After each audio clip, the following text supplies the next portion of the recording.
कुलदैवताभ्यो नमः, इष्टदैवताभ्यो नमः, ग्रामदैवताभ्यो नमः, स्थानदैवताभ्यो नमः, वासुदेवताभ्यो नमः, सर्वेभ्यो देवेभ्यो नमः, सर्वेभ्यो देवीभ्यो नमः, उपस्थितो सकल ब्राह्मणेभ्यो नमः, सर्वेभ्यो गुरुभ्यो नमः, एककर्मदेवताभ्यो नमः।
द्वारकाधीश की जय हो, भागवत भगवान की जय हो, व्यास जी महाराज की जय हो, सुखदेव जी महाराज की जय हो।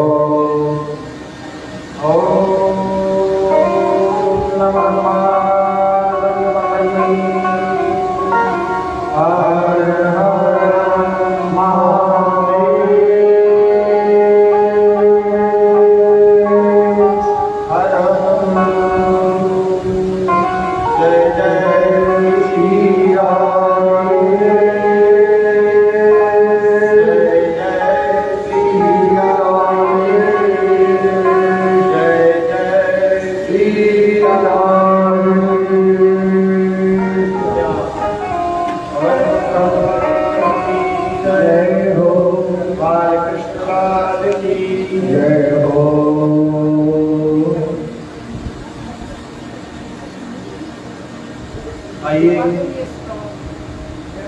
उपस्थितों, आप सभी लोग आज भागवत कथा दूसरे दिवस द्वितीय दिन कथा को श्रवण करने जा रहे हैं। भगवान की ये मंगलमयी कथा, इस कथा को श्रवण करने के लिए हम सबसे पहले अपने मन बुद्धि सबको पवित्र करें। जिस तरह से हम तन को पवित्र करते हैं, साबुन आदि ये सब लगाते हैं तो हमारे तन जो पवित्र होते हैं। इसी तरह से प्रथम भगवान की कथा हम श्रवण करने जा रहे हैं। इसमें अपने मन और बुद्धि ये दोनों को पवित्र कर ले, भगवान का गुण नाम को गाले। आप सभी को पुस्तिका प्राप्त हो गई, तो कृष्ण अष्टकम का पाठ हमारे साथ करें और बड़े भाव से करें, अपना मन और बुद्धि को पवित्र करें। भजे गजे कमंडलम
अब दोनों हाथ से ताली बजाकर भगवान का गुण नाम को करें।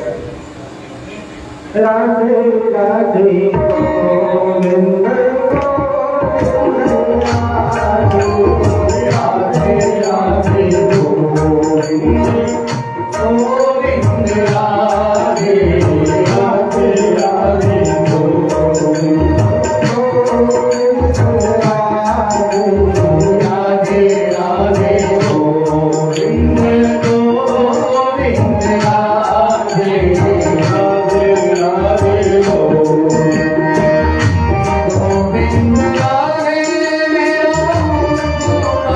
Hare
आइए आज कथा के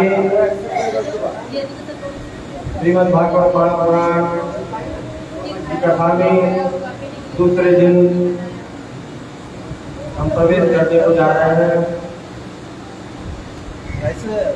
ये कथा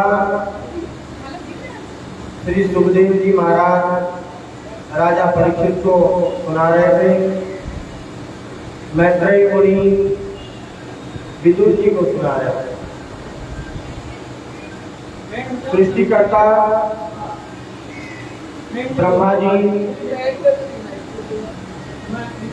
ने अनिषिद्ध कामासक्त शरीर धारण करके उसके दो भाग किए। एक भाग स्वयं मनु और दूसरा शत्रुपक्ष। इन्हीं से मैथिली प्रजा की वृद्धि हुई। मनु शत्रुपा से दो पुत्र और 3 पुत्रियां हुई। पुत्र जो पहले उनका नाम प्रियव्रत, दूसरा पुत्र उसका नाम उत्तानपाद। 3 पुत्रियां हुई, आकुति, देवहूति और प्रसूति।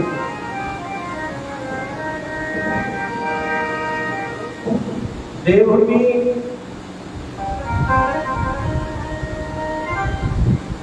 महाराज कर्दम को ब्याही।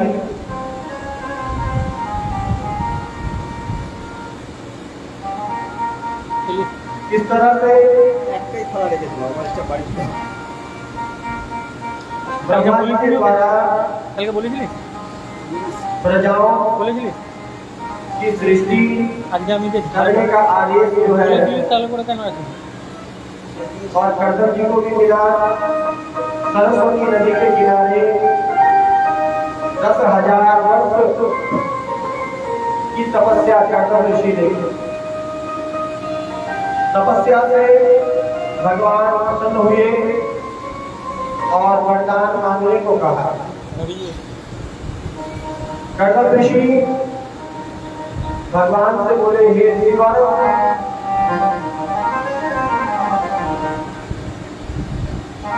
मैं आपसे क्या मांगूं? भगवान बोले कि हे शिवर, परसों या स्वयंभू मनु आपको अपनी देवहूति कन्या देने को आए। कालांतर में आप दोनों से 9 कन्याएं होगी। आप उन 9 कन्याओं को ऋषियों को दे देना और अंत में जो है भगवान विष्णु स्वयं अवतार लेकर और कपिल रूप में आपके घर में जो है और जन्म लेंगे।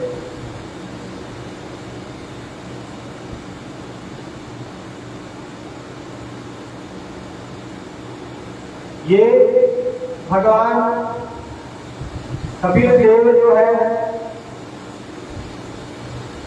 और संसार में भगवान का अवतार लेकर आएंगे, पाप को दूर करेंगे और दुनिया की जो है और भगवान के कथन अनुसार देवहूति जो है और स्वयंभू मनु की पुत्री, स्वयंभू मनु अपनी पुत्री को लेकर और कर्दम ऋषि के पास आए और आकर उनको दिया। उन दोनों का विवाह हुआ। बाद में उनसे 9 कन्याएं उत्पन्न हुई। कन्याएं उत्पन्न होने के बाद कर्दम ऋषि जो है अब वन की ओर जाने लगे। देवहूति जो है और कर्दम ऋषि से कहने लगे, देवहूति उचु ब्रह्मणो दुहित्रीस्तुभ्यं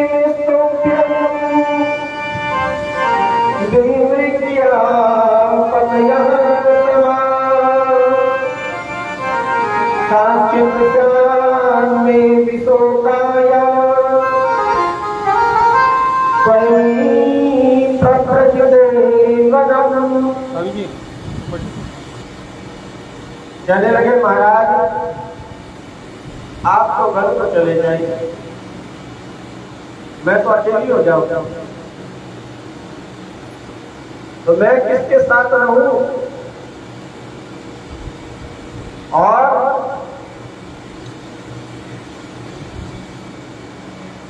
बाद में ये कन्या की जो है विवाह भी हो जाएगी, तो मैं अकेली पड़ जाऊंगा। तो कर्दम जी महाराज जो है और कहने लगे कि आपका कथन जो है देवी सत्य है, आपके मन में जो है और पुत्र की इच्छा उत्पन्न हुई। हे देवी, संसार में 3 ही तृष्णा होती है, एक पुत्रेष्णा, 2 वित्तेष्णा और 3 जो है लोकेष्णा।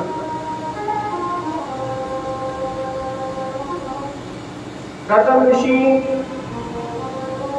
बोले, महाभारत में कृष्णा के विषय में जो है और लिखा हुआ है, कृष्णा सर्वपापिष्णा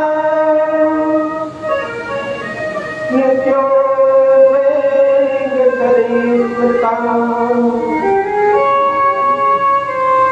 अधर्मबहुला चैव घोरा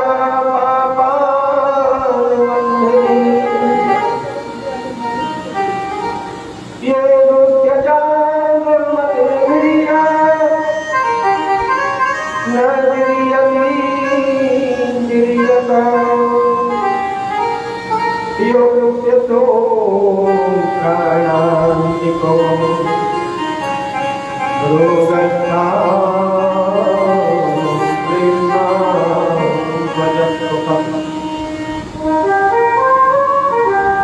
ऐसा महाभारत में भी लिखा हुआ है।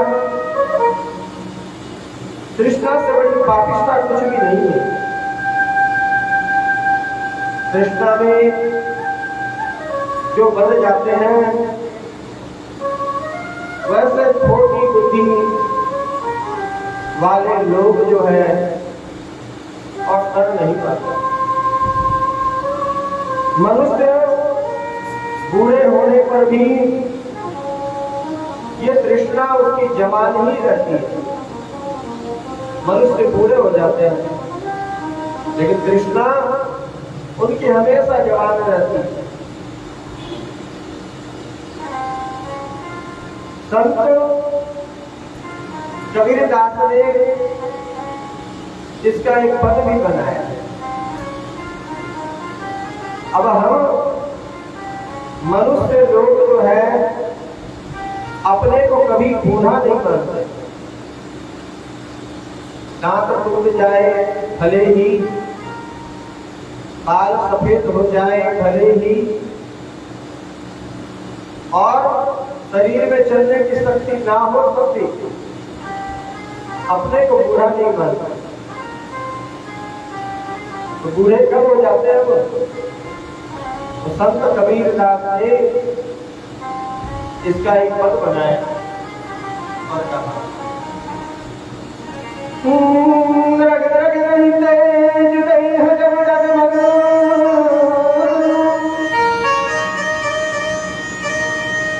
चल जगत दंत अलग परम, वचन जब फग फग अब तो भगवत वचन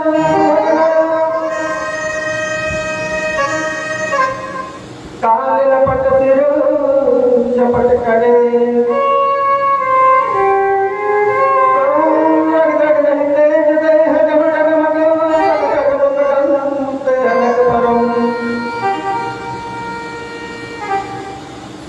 कहे कि रग रग नहीं तेज। जब शरीर साथ न दे, हम जमीन पर जब चलते हैं, जब पैर में शक्ति ना हो, किसी तरह से किसी का सहारा लेकर चलते हैं, कभी दीवार को पकड़ते हैं या लाठी को हाथ में ले लेते हैं, या कोई रहता है तो उसको छूकर चलते हैं, उसको पकड़ कर चलते हैं। तो रग रग नहीं तेज देह जब डगमग, शरीर जो है डगमग हो जाता है। कुछ खाते हैं तो पचता नहीं है, सोच कर खाना पड़ता है क्या खाए। अधिक तेल मसाला नहीं खा सकते, डॉक्टरों ने मना किया। गैस हो जाएगी, एसिडिटी हो जाएगी, पचेगा नहीं। तो ये काल जो है ना, ये शरीर पर इस तरह से हावी होता है, बुढ़ापा आ जाता है और हमें पता भी नहीं चलता। फिर ये काल पैर से ऊपर की ओर होते हुए चलता है, घुटने में दम नहीं रहता, नीचे बैठ नहीं पाते हैं और बैठ जाते हैं तो उठ नहीं पाते, सहारा लेकर उठते हैं। घुटना नहीं चलता। फिर ये काल धीरे धीरे ऊपर की ओर आता है, पेट की ओर आता है, तो हमारी पाचन शक्ति जो है और मंद पड़ जाती है, खाया पिया हजम नहीं होता। फिर ये काल ऊपर की ओर आता है, मुख तक आ जाता है, तो दांत में गिर जाते हैं। जग जग में दंत अलग पगम, दंत अलग हो जाता है। अब क्या होता है? मचल जब भग भग,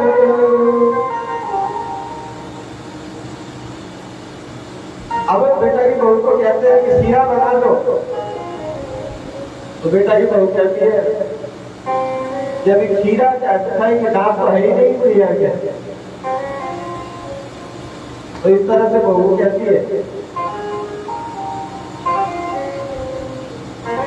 क्योंकि आवाज में सुनाई नहीं देती, तो सीरा को खीरा समझ में आता है,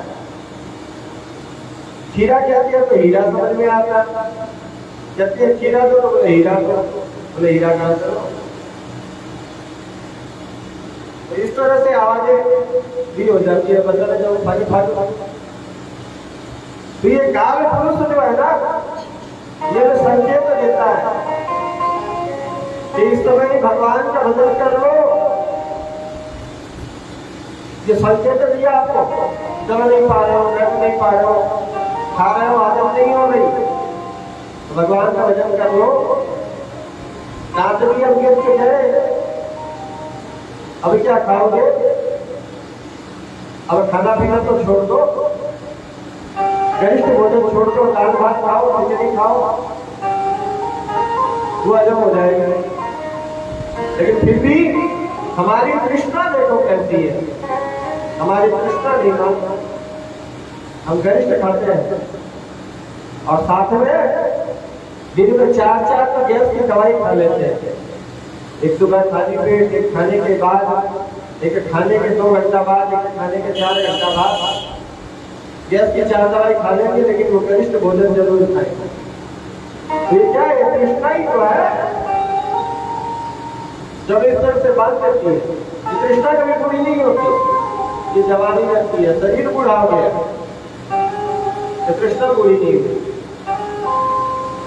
फिर ये काल पुरुष धीरे धीरे ऊपर की ओर आता है, अब आंख को दिखाई नहीं पड़ती, चश्मा लग जाता है,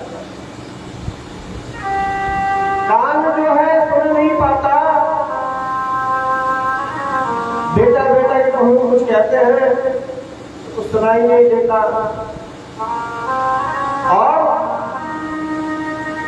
वो तो बहरी हो जाती है। फिर किसी को कुछ कहती भी है तो बड़ी जोर से कहती है, उसको ऐसा लगता है कि मैं नहीं सुन रही हूँ, तो सामने वाला भी नहीं सुन रहा, तो सामने वाले परेशान हो जाते हैं, जोर से क्यों कह रही हो, धीरे कहो भाई, तुम्हें क्या कर, तुम कहो ही मत, तुम बहुत ज्यादा कहती थी। प्रेम से कहो श्री राधे राधे श्याम।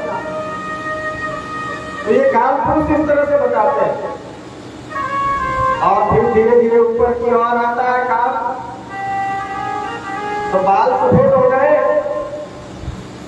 कहते हैं कि अब तो सफेद हो जाओ, अब तो भगवत भजन सुभग नर, अब भगवान को भजने सुभग नर,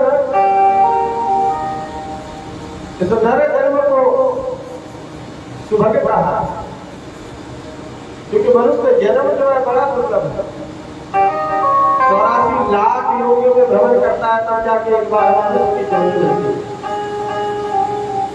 और फिर उस समय भी मनुष्य भगवान का भजन नहीं करता, ये जैसे दुर्बुद्धि है, सब जान के भी और अनजान बना रहता है। बाल सफेद हो गए, क्यों हो गए? अब तुम भी सफेद हो जाओ, तुम भी इधर उधर की बातें करना छोड़ दो,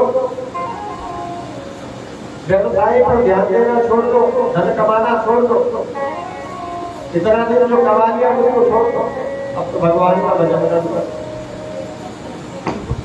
लेकिन लोग नहीं मानते, वो तृष्णा जो है और अड़ी रहती है। अंत में कर्दम ऋषि द्वारा माता देवहूति के गर्भ से भगवान कपिल का जन्म हुआ। चलो कपिल भगवान की हो।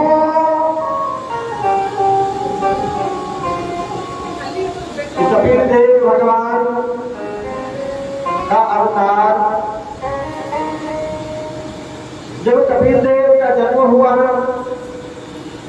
तो कर्दम ऋषि अपनी 9 पुत्रियों का विवाह ऋषियों से कर दिए और कर्दम ऋषि कपिल भगवान की प्रदक्षिणा कर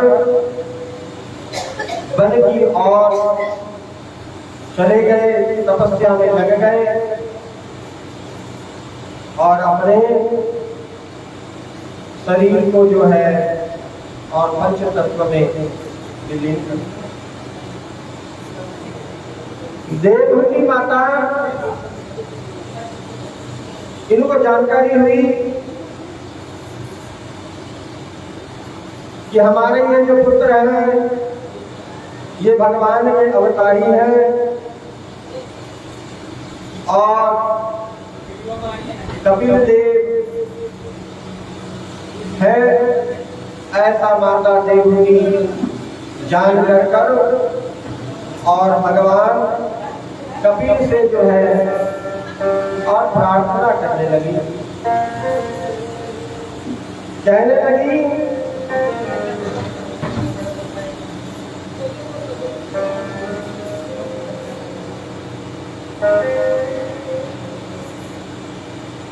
कि हे पुत्र, ये मनुष्य जन्म में ध्यान, योग, वेदांत द्वारा भगवान को पाना जो है और दुर्लभ होता है, क्योंकि बहुत कठिन मार्ग है योग का,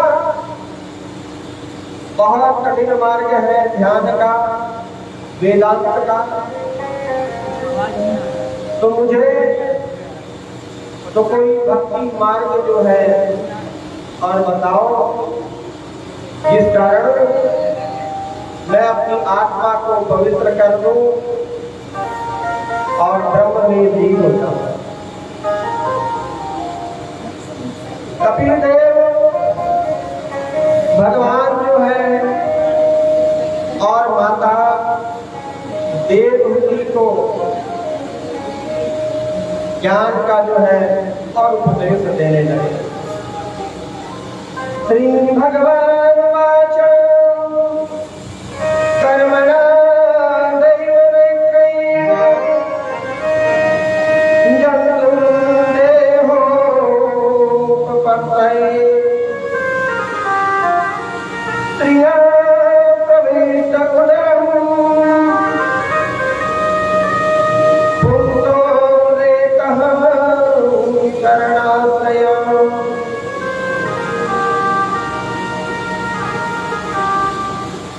भगवान कहने लगे कि हे माता, देव प्रवर्तक कर्म से देह पाने के लिए जीव पुरुष के रेत कण द्वारा स्त्री के उदर में जीव जो है और प्रथम प्रवेश करता है। पहली रात्रि होने पर शुक्र और रज ये दोनों मिलकर कलर होता है। 5 दिन 5 रात्रि होने पर वर्तुलाकार होता है बस 10 दिन होने पर पैर के समान वो प्रिय रज मिलकर पैर बन जाते हैं और अंड बन जाता है, अंड का आकार हो जाता है। धीरे धीरे दूसरे, तीसरे, चौथे महीने में जो है और धीरे धीरे अंग की रचना हो जाती है। मस्तक, ग्रीवा, भुजा, लिंग आदि तीसरे महीने में हो जाती है। चौथे महीने में पूरे अंग की रचना हो जाती है। 5वें महीने में ज्ञान प्राप्ति होती है। तो वो जीव जो है और भगवान का स्मरण जो है और करने लग जाता है। भगवान का स्मरण करते हुए 9वें मास में और भगवान की स्तुति करते हुए 10वें मास में गर्भ से बाहर जो है और प्रसूति के समय वायु वेग से तत्काल बाहर हो जाता है।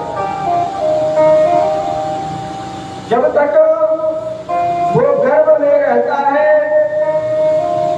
तब तक उसे माया जो है और नहीं घेरती। देखो, एक ध्यान देने वाली बात है, 3 जगह जो है और माया हमें कभी नहीं घेरती। एक गर्भ में,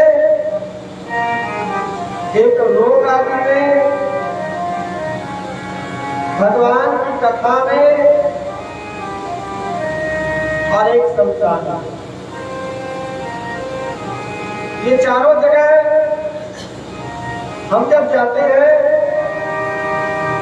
तो हमारा मन जो है भगवान की भजन में लग जाता है।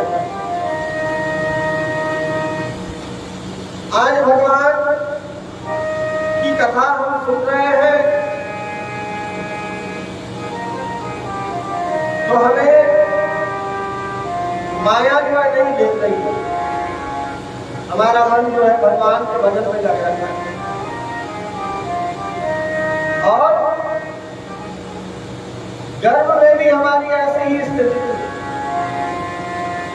जब हम गर्भ में थे तो हमारी स्थिति जो है कुछ ऐसी थी। और शरीर में जब रोग लग जाएगा, जब हम कुछ कर नहीं पाएंगे, बुढ़ापा आ जाएगा, शरीर साथ नहीं देगा, बिस्तर पर पड़े रहेंगे, मलमूत्र भी पथारी नहीं होंगे, उस समय भी हम भगवान को ही और याद करने की सोचते हैं और भगवान की भजन करने को सोचते हैं।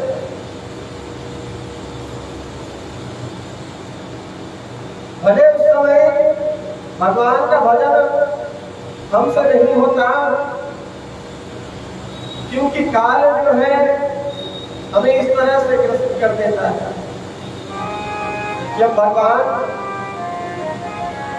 की माया और काल से बन जाते हैं, लेकिन भगवान का स्मरण तो रहता ही है। भगवान का भजन करने का सोचते हैं और संसार में जाते हैं तभी ऐसी भावना आती है कि ये शरीर जो है और इसका क्या मूल्य है। भगवान का भजन ही और जीवन में सार्थक है, ऐसा इस तरह से कपिल देव जी महाराज और माता को गर्भ का ज्ञान दिए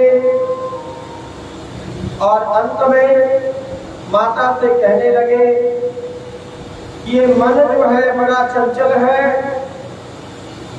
सबसे पहले माता इस मन को स्थिर करो, स्थिर करके भगवान के भजन में लगाओ, माया मोह का त्याग करो, काम क्रोध लोभ मोह अहंकार ये दुर्गुणों को दूर करो और भगवान के भजन में अपना समय बिताओ। तो माता आपको भगवान की प्राप्ति जो है और हो जाएगी। इस तरह से कपिल देव जी महाराज माता को उपदेश दिए। उपदेश देने के बाद देवहूति का मन इतना पवित्र हो गया, भगवान के भजन में मन लग गया और पूरा शरीर जो है गल गया और गलकर सिद्धिदा नाम की नदी बनकर देवहूति माता प्रभावित होने लगी। बोलो देवहूति माता की जय हो, कपिल देव भगवान की जय हो। को जिस प्रभु ने वही प्रेमी चला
Thank you.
हम भगवान को जो रिझाते हैं किस तरह से रिझाते हैं?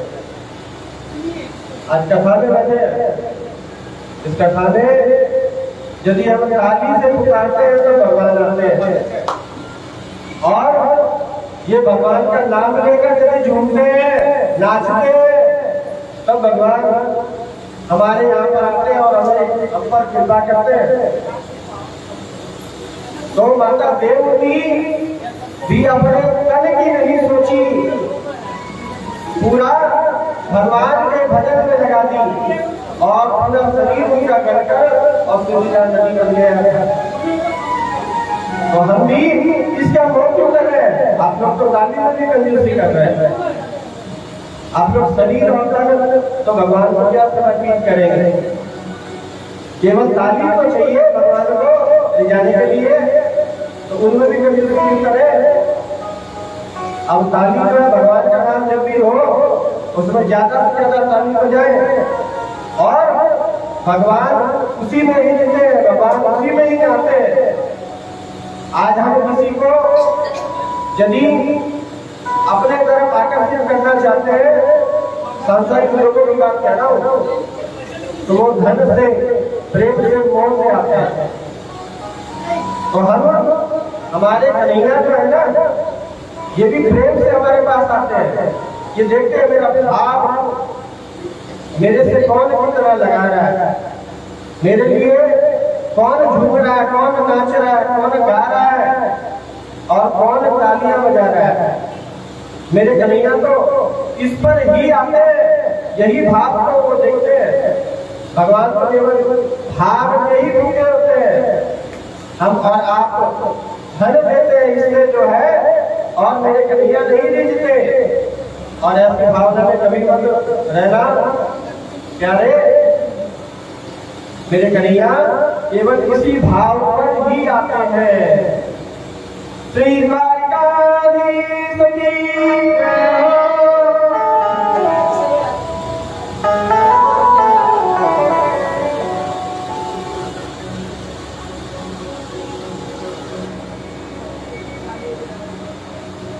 कर्दम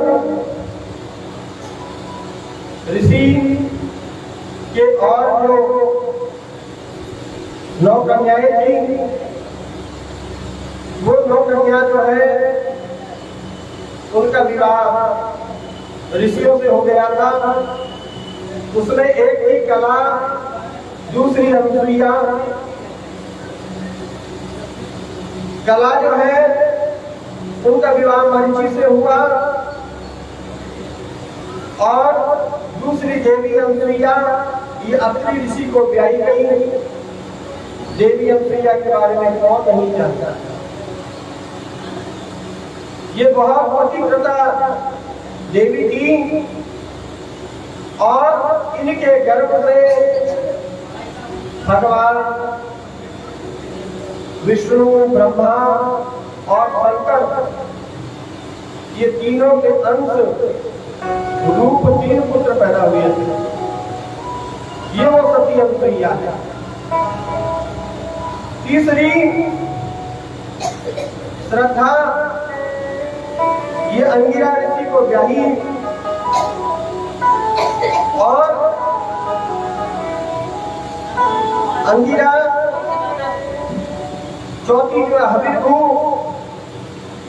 ये पुलस्त ऋषि को ब्याही और पुलस्त ऋषि को ब्याने से इनसे विश्रवा मुनि जो है उत्पन्न हुई। ये विश्रवा मुनि जो है और बहुत तपस्वी थे। ये विश्रवा का नाम क्या आप लोगों ने सुना है? विश्रवा मुनि का नाम आप लोगों ने सुना है? सुना है? ये विश्रवा मुनि वही थे जो रावण कुंभकर्ण आदि के पिता थे। ये विश्रवा मुनि 5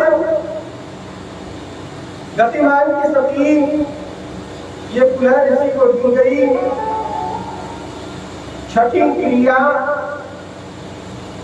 ये क्रतु महाराज को ब्याही। क्रतु महाराज के साथ विवाह होने पर इनके 60,000 पुत्र हुए। ये 60,000 पुत्र जो है और बाल्यखिल्य नाम से प्रसिद्ध हुए। ये 60,000 पुत्र जो है ये अंगूठे के बराबर थे, इतने छोटे छोटे थे बाल्यखिल्य। कश्यप जी के यज्ञ में भाग लिए थे। पुत्र प्राप्ति के लिए कश्यप जी जो यज्ञ कर रहे थे उनमें इन लोगों ने भाग लिया था। ये बाल्यखिल्य थे। उनमें भाग लेते हुए समिधा लाने के लिए महाराज इंद्र को ये बाल्यखिल्य ऋषियों को सबको ये काम सौंपा गया है। समिधा मतलब लकड़ी से हम कहते हैं हमारी बड़ी। तो इंद्र आदि देवगण जो है ये तो बड़े बड़े थे, 3.5 फीट के 4 फीट के बड़े बड़े थे। तो ये ज्यादा लकड़ी लेके आते थे। और ये बाल्यखिल्य ऋषि ये तो अंगूठे के सवाल थे, ये क्या लेके आते थे? तो एक पलाश की टहनी ये 60,000 ऋषि लेकर जा रहे थे। तो इंद्र देखकर और इस पर हंसे कि ये क्या करके न्याय करेंगे, ऐसा सोचकर इन पर हंसे। बाल्यखिल्य ऋषि जो क्रुद्ध हो गए थे। और ऋषि तो थे, इस कारण इंद्र को डर होने लगा। ब्राह्मणों का श्राप, ऋषियों का श्राप ये जो है बहुत भारी होता है और इसको कोई आज तक सहन नहीं कर पाया। जो ब्राह्मण का श्राप लिए थे वो सब दुनिया में हो गए थे। भगवान विष्णु के 2 पार्षद थे जय और विजय। इन लोगों ने भी सनक सनंदन आदियों के श्राप से और 3 जन्म जो है और धरती पर बिताए थे। कहाँ वो देवताओं के दूत थे और कहाँ आकर दुनिया में वो मनुष्य बने। लेकिन उनके जन्मों में, मनुष्य जन्मों में भगवान ने भी उन पर कृपा की कि उन समय पर भगवान अवतार लेकर उनको उद्धार किए। इस तरह से ब्राह्मण श्राप संत श्राप होगा बहुत भारी होता है। तो इंद्र जो है डर गए। तो कश्यप ऋषि तो साथ में लेकर और वाजपेयी ऋषियों के पास गए के मनाने के लिए। कश्यप जी महाराज वाजपेयी ऋषि को मनाए, कहे इनको क्षमा कर दे, क्योंकि इनमें उतनी बुद्धि नहीं है और मैं आपको बता रहा हूं, आप इन्हें क्षमा करें। तो वाजपेयी ऋषि कश्यप के वाणी से प्रसन्न हो गए और प्रसन्न होकर कश्यप जी को वरदान दिया कि आपके घर में जो है और हमारे आशीर्वाद से पक्षी राज का जन्म लेगा, पक्षियों का राजा को जन्म लेगा। तो गरुड़ जी महाराज जो है और कश्यप ऋषि के घर में जो है जन्म लिए थे। ऐसा वरदान जो है और मिला। तो ये गरुड़ जी महाराज भगवान विष्णु के वाहन है और भगवान विष्णु के प्रिय पात्र है। और ये गरुड़ जी महाराज की भी हम पर बहुत बड़ी कृपा है। संसार में आज हम पाप क्या है, पुण्य क्या है, ये जो गरुड़ जी के माध्यम से हम लोग जान पाए।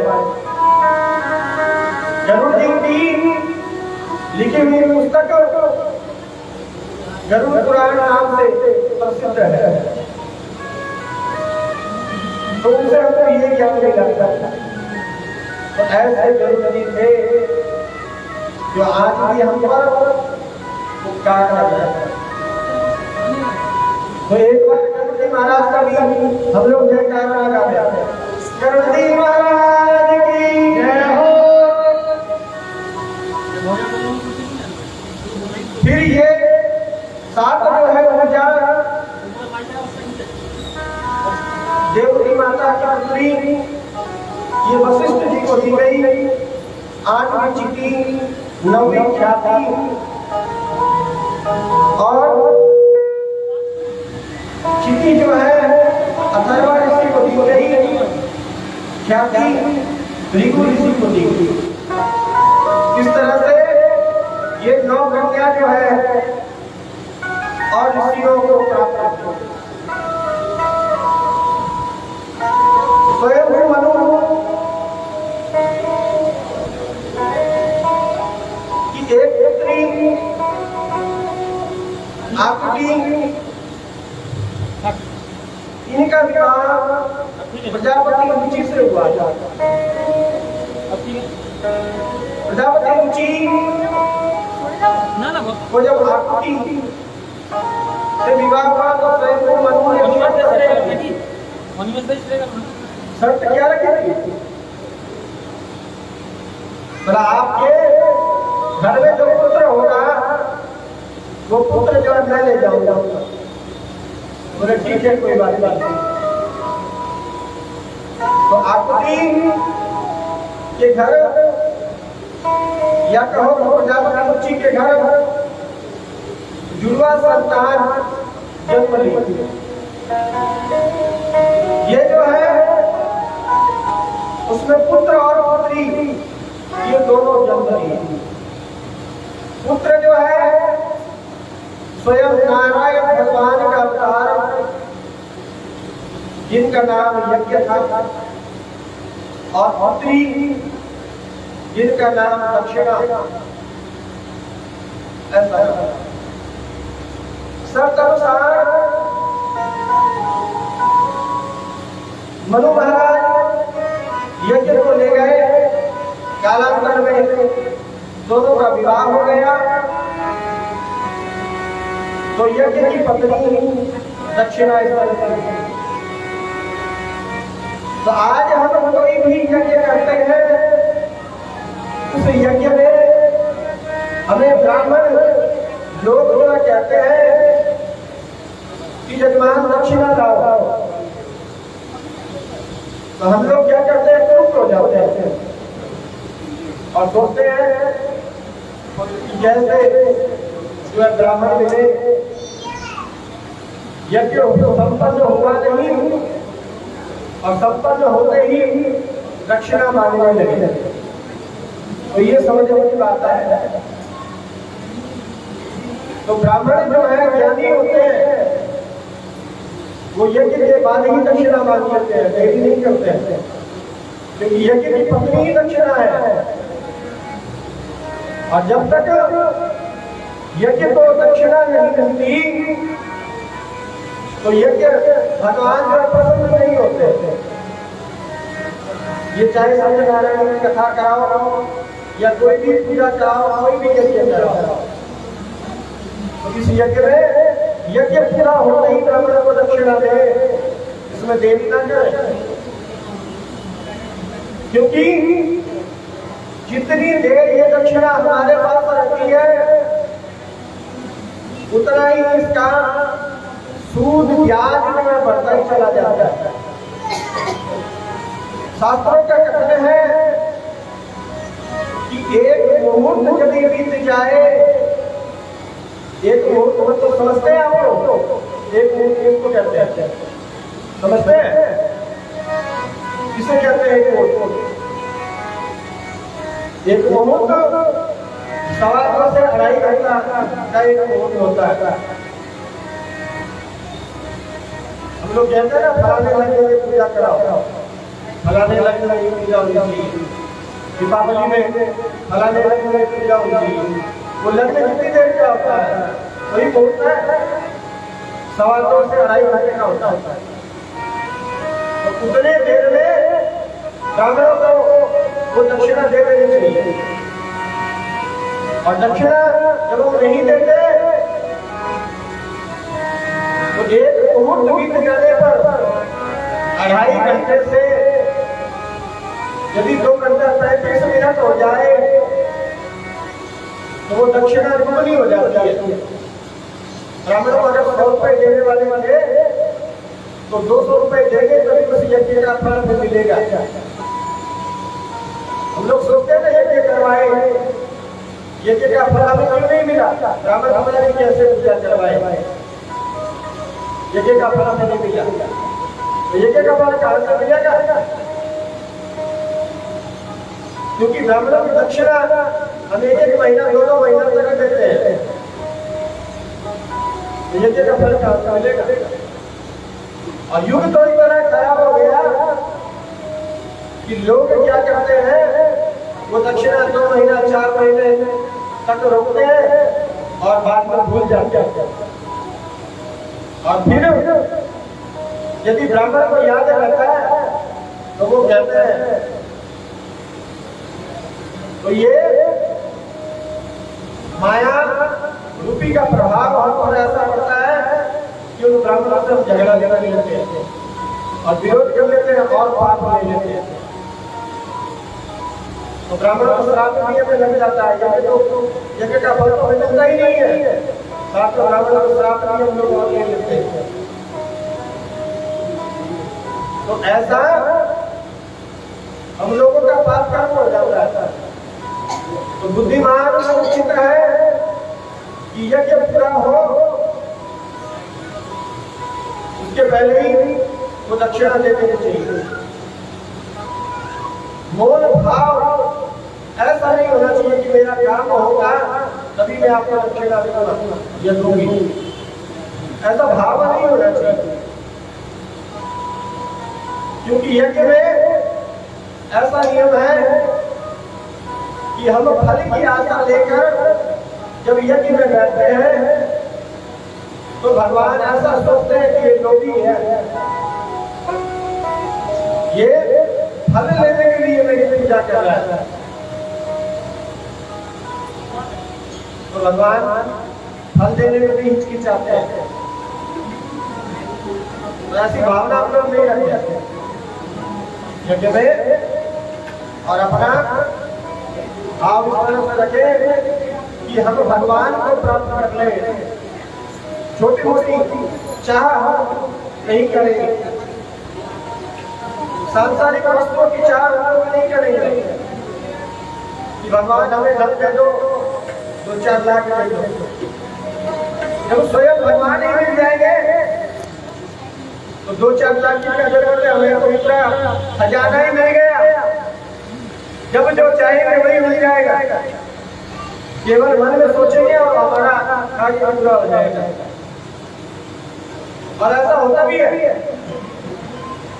देखिएगा जो भगवान की भक्ति में रमते हैं, भगवान की भक्ति को करते हैं, उनकी सभी मनोकामना ऐसे ही पूरी हो जाती है। प्रेम से कहो श्री राधे राधे।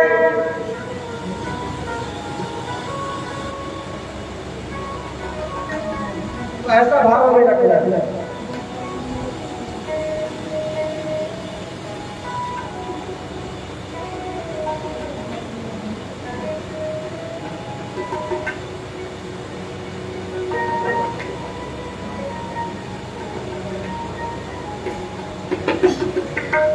प्रभु मुझे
बीच बीच में थोड़ा भजन होना चाहिए।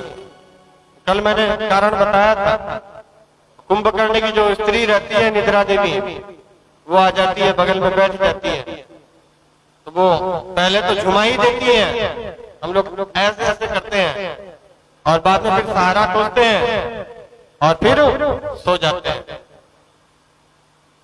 ऐसा होता है।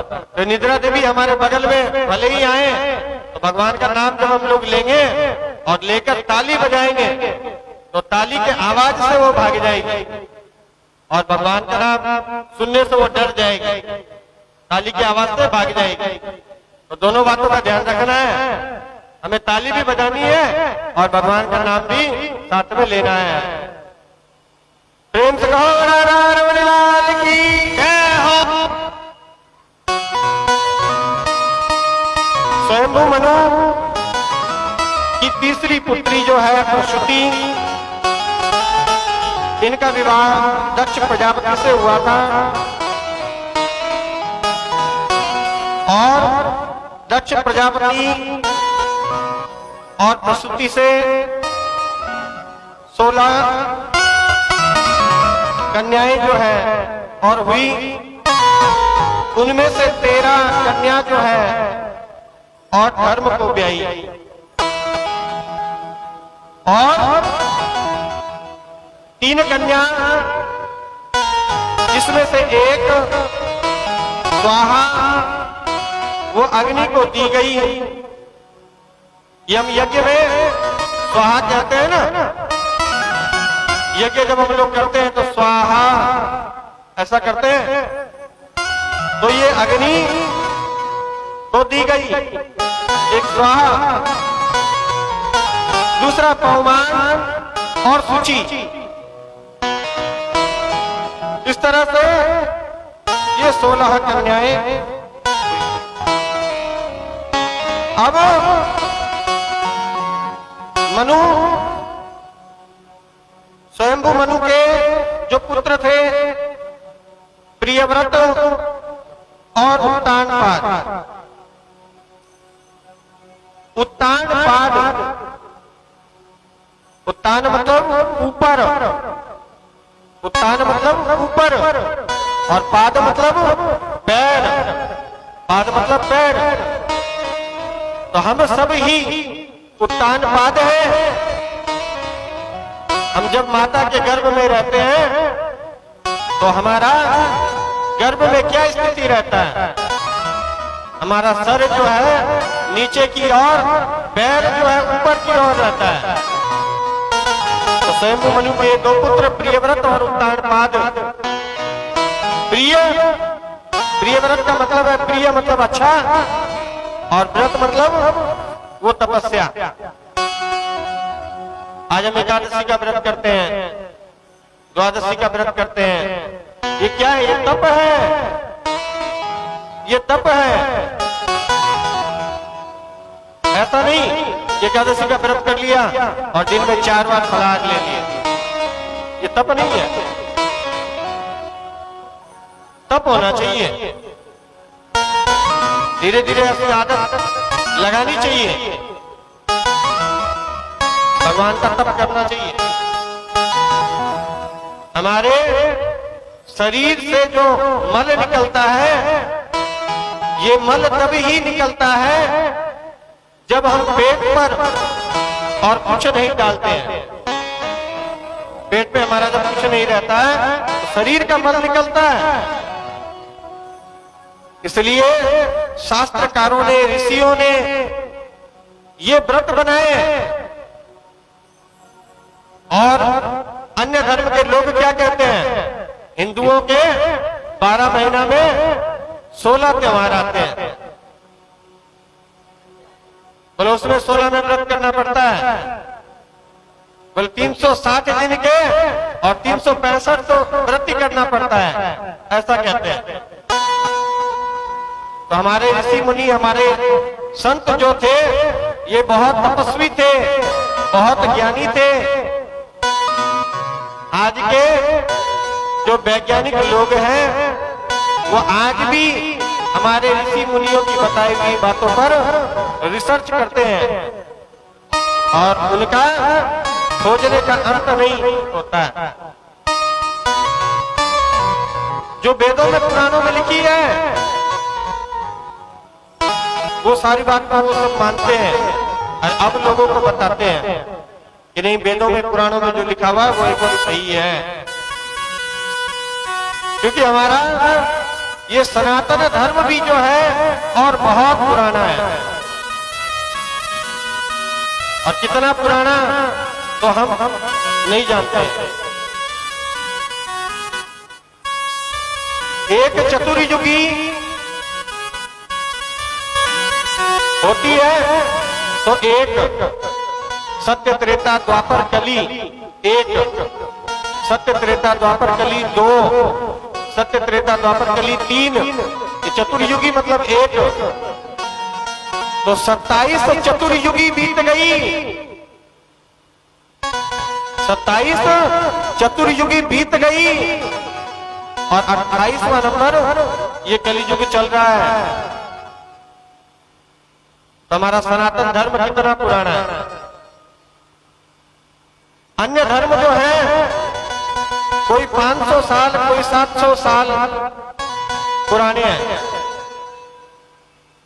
क्रिश्चियन धर्म है वो 800 साल पुराना है, इस्लाम धर्म है वो 500 साल पुराना है, सब छोटे छोटे धर्म है।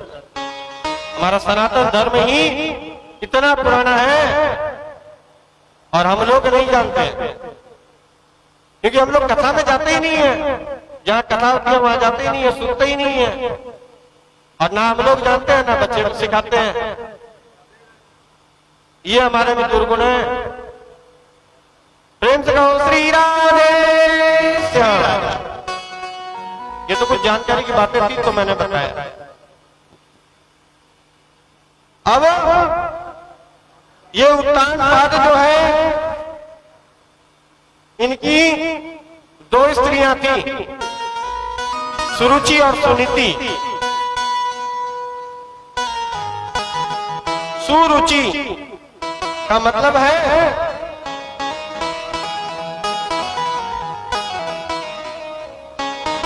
मन को चलाने वाली, सुरुचि। और दूसरी थी सुनीति। ध्यान से सुने, दूसरी स्त्री थी सुनीति। सुनीति मतलब अच्छी बुद्धि वाली, सु मतलब अच्छा, नीति मतलब बुद्धि, तो अच्छी बुद्धि वाली। और इनके 2 पुत्र हुए थे, सुरुचि सुनीति के। सुरुचि के पुत्र थे उत्तम और सुनीति का पुत्र था बालक ध्रुव।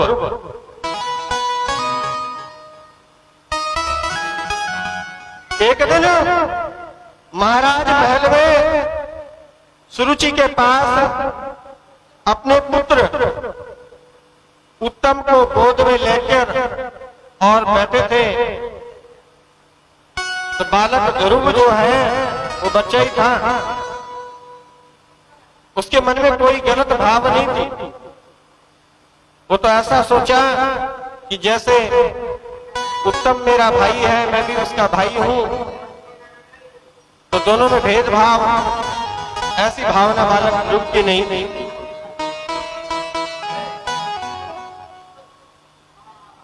तो ध्रुव जी महाराज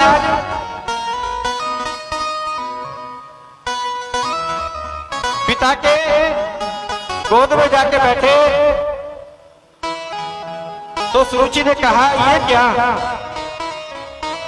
तुम गोद से उतरो। बालक ध्रुव को डांट दिया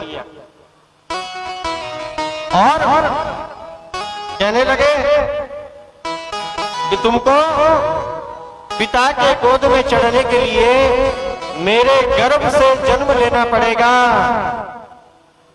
मेरे गर्भ से जन्म लो, तब पिता की गोद में चढ़ना।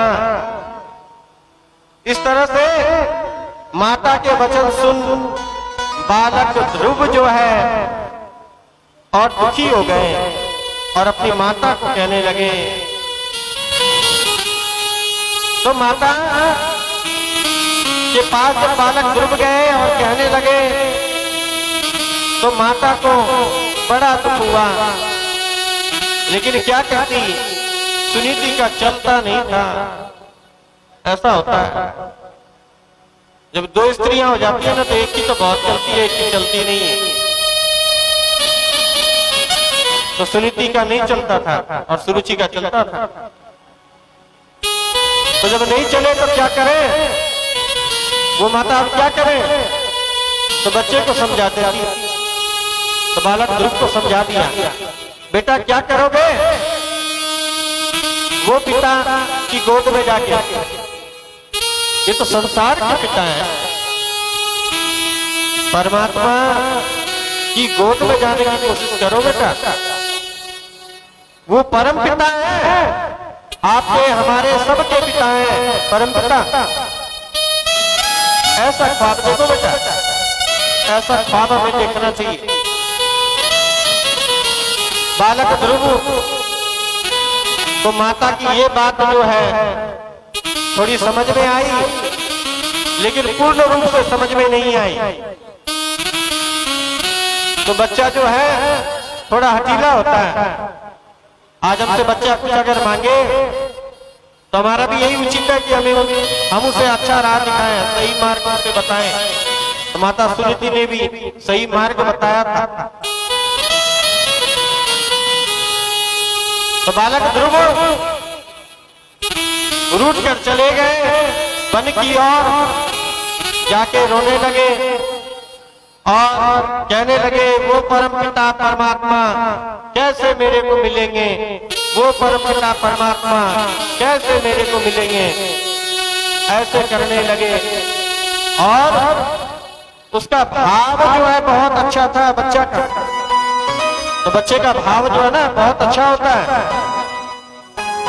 तो हम लोग जब किसी बच्चों से मिलते हैं या कोई गुरुजन बच्चों से मिलते हैं, तो बच्चे को ये बताते हैं, बोलो बेटा राधे राधे। तो ऐसा इसलिए बोलते हैं क्योंकि बच्चे का जो भाव होता है ना, वो भाव में भगवान जो है और डगमगा जाते हैं।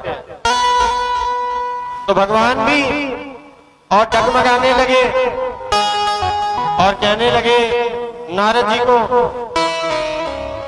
कि महाराज इन्हें आप कोई उपदेश दे हैं इस बच्चे को। तो नारद जी गए और बालक ध्रुव के पास गए और पहले बालक ध्रुव की परीक्षा ली। क्योंकि जो गुरु होते हैं ना और शिष्य जब बनाते हैं तो पहले शिष्य की परीक्षा भी लेते हैं। जैसे शिष्य सोचता है कि मैं उसको गुरु बनाऊं या नहीं बनाऊं, वैसे गुरु भी सोचते हैं कि मैं इसे शिष्य बनाऊं या नहीं बनाऊं। तो नारद जी सोचने लगे कि देखूं तो सही इसके मन में कितनी भक्ति है। तो कहने लगे बेटा ये क्या कर रहे हो? बोला नहीं मैं परमपिता परमात्मा को खोज रहा हूं। बोला क्यों? तुम्हें तो वो पिता की गोद चाहिए थी ना, वो राजगद्दी चाहिए थी ना, कहो तुम्हें मैं दे दूं, गोद क्यों वो राजगद्दी दे दूं। तो बालक ध्रुव बोले नहीं नहीं मेरे को वो नहीं चाहिए, मेरे को तो मेरी माँ ने बताया है कि मेरे को वो परमात्मा ही चाहिए, वो परम पिता ही चाहिए, तो मैं उसी को चाहता था। तो नारद जी सोचने लगे कि इसका भाव जो है बहुत बड़ा है, इसका भाव जो है टूटेगा नहीं, तो इसको पहले दीक्षा दे दूं, क्योंकि दीक्षा के बगैर जो है और हमारा सब पुण्य कर्म व्यर्थ हो जाता है जब तक हम दीक्षा नहीं लेते। भगवान को यदि हम जल चढ़ाते हैं, फल चढ़ाते हैं, फूल चढ़ाते हैं,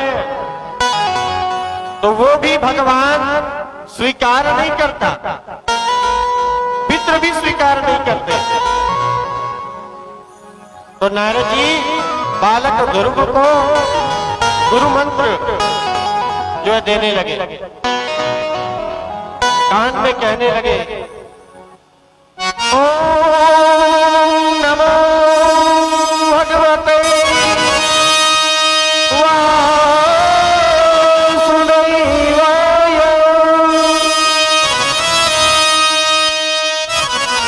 तो कान में ऐसा मंत्र दे दिया। अब जिनको ज्ञान नहीं है वो तो ऐसे करते हैं कि भैया गुरु क्या बनाए ना, तो भगवान को गुरु मान लिया। तो गुरु का महत्व क्या होता है? गुरु का महत्व तो आपको इस बात से पता चल जाएगी कि वो गुरु किस तरह से सदुपयोग और सदुपदेश देते हैं कि ये मार्ग ऐसा है, ये मार्ग ऐसा है, ये मार्ग ऐसा है। तो बालक ध्रुव को और गुरु दीक्षा दे दी।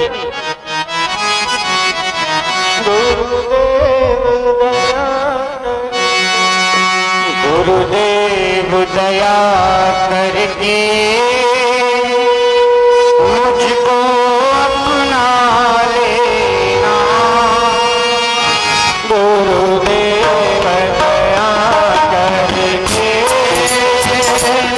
मुझको अपना लेना, मैं शरण पड़ा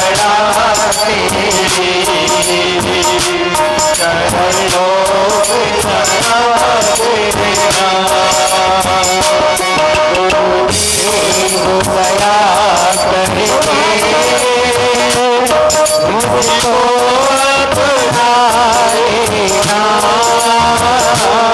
मैं शरण पड़ा तेरी, चरणों पे सदा रहना।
चरणों से लगा लेना।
करके जीवन में तेरा सारी छोड़ करके जीवन में तेरा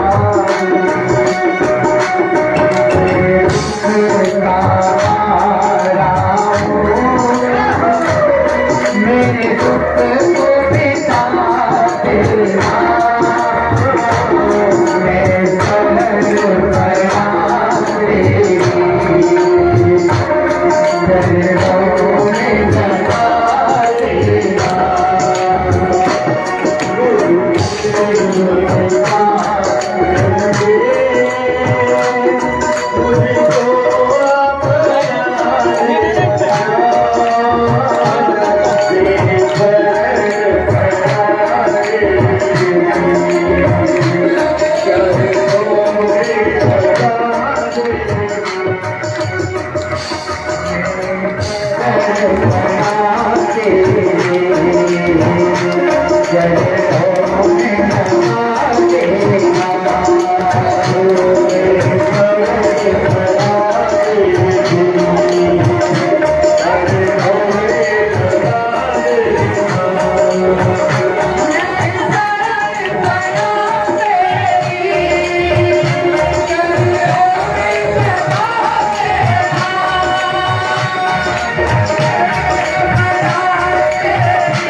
तो गुरु तो ऐसे होने चाहिए।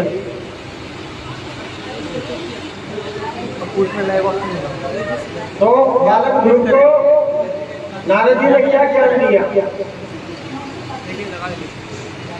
भगवान की प्राप्ति कैसे हो एक मंत्र दे दिया और त्यागी बनने को कहा। त्यागी बनो मन के